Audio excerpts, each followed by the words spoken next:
Hello, my name is Rebecca Joseph from Rebek's Illustration. On this tutorial, I'm going to show you how to paint this character's clothing in watercolour. I did a previous tutorial showing you how to do skin tones in watercolour. Now I'm going to start by painting her oversized jumper with watercolour. So with this one, I'm going to be using tubes. Now you can use these pans. The difficulty is that because it's quite a little bit of a larger area, tubes can be slightly more handy to have. So I'm going to be using blue, so I'm using Cobalt, and this one called Cerulean, so I can't pronounce it. And also, it's easier to actually use a slightly flat brush, more bigger brushes. So I'm going to use a bit more bigger size brushes because obviously you want to make sure you gather all her clothing. If you use smaller brushes, they tend to take more time and you get a lot of streaks, so it's not really ideal really. So if you can get yourself like a set of brushes. Now I'm going to quickly show you what you can buy. So these are the set I bought. All these come in a set. You can get, obviously, I got this from Casa. They do you can get yourself a set for, this is actually a multi-use brushes, but they do work as well. They do work really well. So it's from this company. They're quite handy. So, yeah, basically, that's what I'm going to start on. I'm going to start on her clothing, just add some water. And then start grabbing some blue.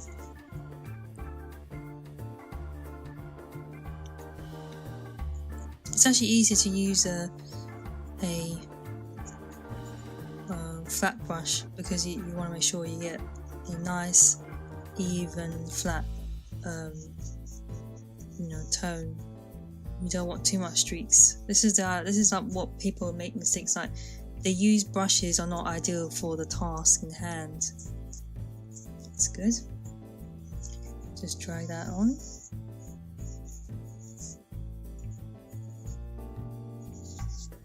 So occasionally leave out some white areas to show highlights. I'm just gonna do a circle because she's got like a logo on her jumper. It doesn't matter if it bleeds the other way because people tend to try so hard to control watercolour. Just try to do it slightly.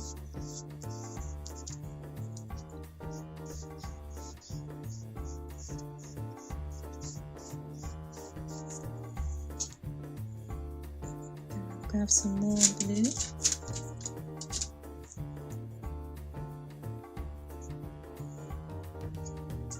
Yeah, so the reason I use tubes because you can get more liquid out of them, so it's less of a hassle trying to dip in more watercolour, and plus you get more of a more coverage, a more vibrant watercolour. Sometimes it can come up really strong, but that's okay.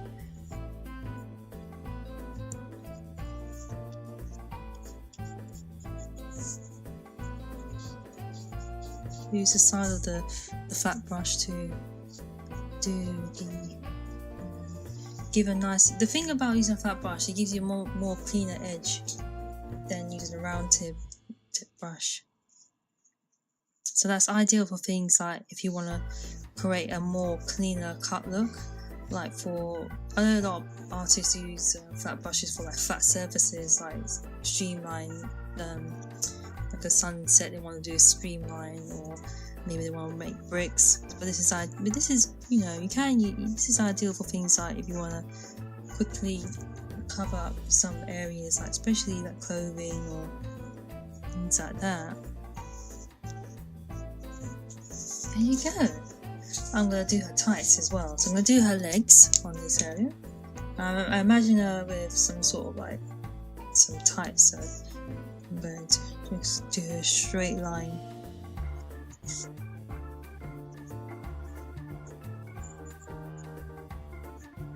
with some more blue, just do a straight line.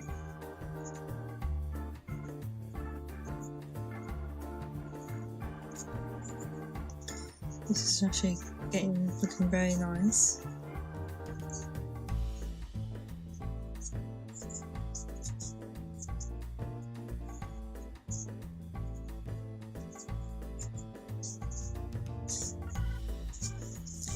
And there you have it. Very easy to do. Now, while this is slightly drying, I'm going to add a more darker blue hues.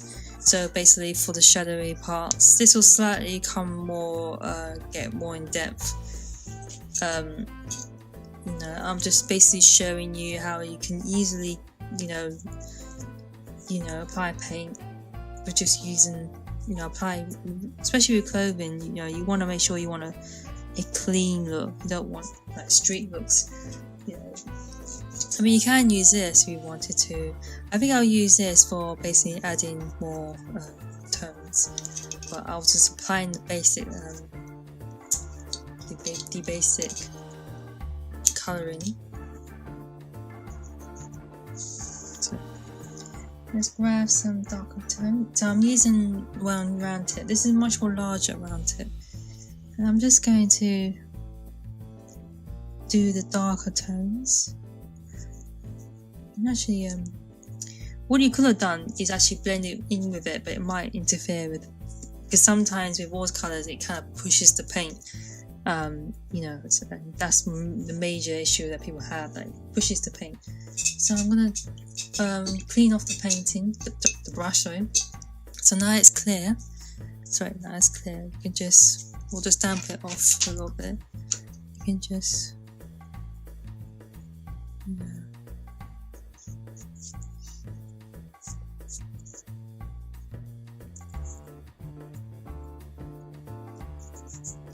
Don't, you know, just take your time. Don't like overly do it. Like, for example, just do it bit by bit.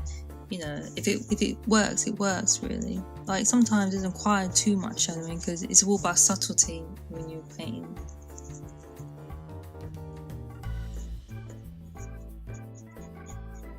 I mean, you can use a more darker. You can actually, you know, use a more darker hue. Like I got intense blue, which is a colour that's like a very dark blue, so it's kind of like very navy, it's almost near black almost. So I use that for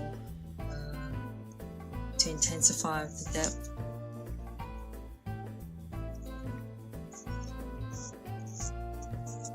You can actually mix the two colours together, which I might do actually.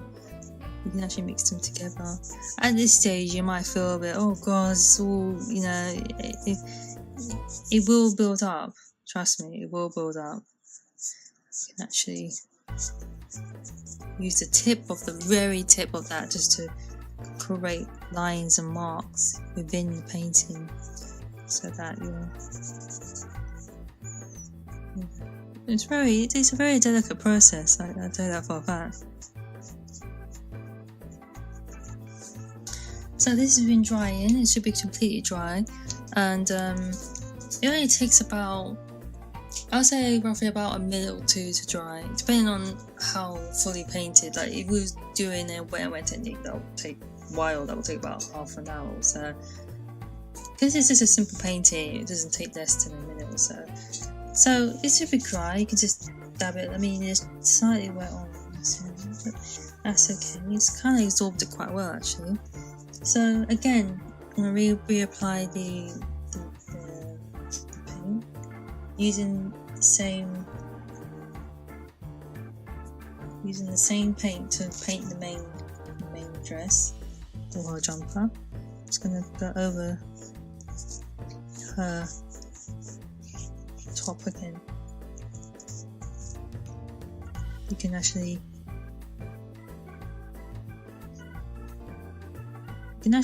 glaze over, like for example, if you want to have a glazed look, you can do that.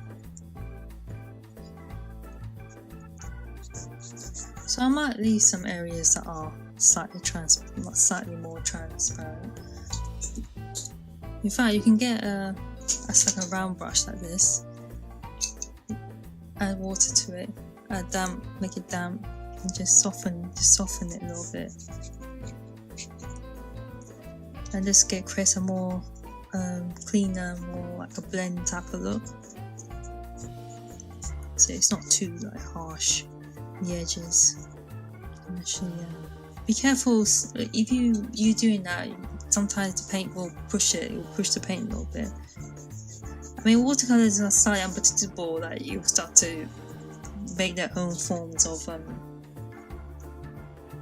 just adding a little bit there. You can actually start dabbling, just dabble areas that you feel like you can use a smaller brush to go for more smaller areas, like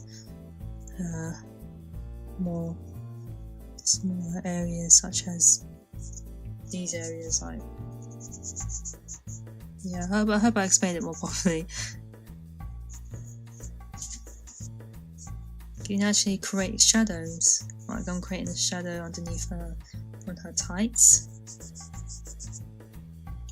using the same colours, using tights. Maybe clean the brush, use the water of that brush to soften the areas, to slightly blend in. And that's the thing about having good quality paper, that if you use good quality watercolor paper, the colours will blend much more nicer than using just your cheap paper. So I mean, if you're really a professional, if you really want to take this professionally or seriously, like if you want to improve your work, it's ideal to invest in a much more professional paper. As you see here, that I also trying to blend that in using water just to slightly dilute the paint, the blue paint, just to merge it a little bit within her top. So using intense blue, just on the tip of the brush, you can see it's got a bit of paint. You can actually create some creases and almost like to draw onto like really dark intense creases. Just like do flicks, and you can actually apply water on it like you wanted to. I'm going to do here because the bottom of the top has more darker creases. Right, I'm also going to wash that, dry that off, damp it, just make sure it's got a tiny bit of water, and just smooth out the myth that people do with creating shadow, that they add black, and then I think that's a very bad advice, because adding black actually makes it more like groggy, like sort of like muddy. The idea is actually use a more darker hue, like intense blue or intense red, so the more closer to dark tones of and also use warm, like cool tones as well, more cooler hues. So I'm gonna add more blue here. I'm gonna leave that as it is, like I'm not gonna darken it, because the idea that you don't have to keep blending everything. You can actually paint directly, almost like you're using acrylics or something like that. Thank you so much for watching this tutorial. If you have any questions or suggestions, please write a comment below. Also like and share, and also subscribe for more tutorials on watercolors in mangas or speed paint demonstrations of my latest work. Okay, I hope you have a nice day, and thank you so much for watching. Bye bye.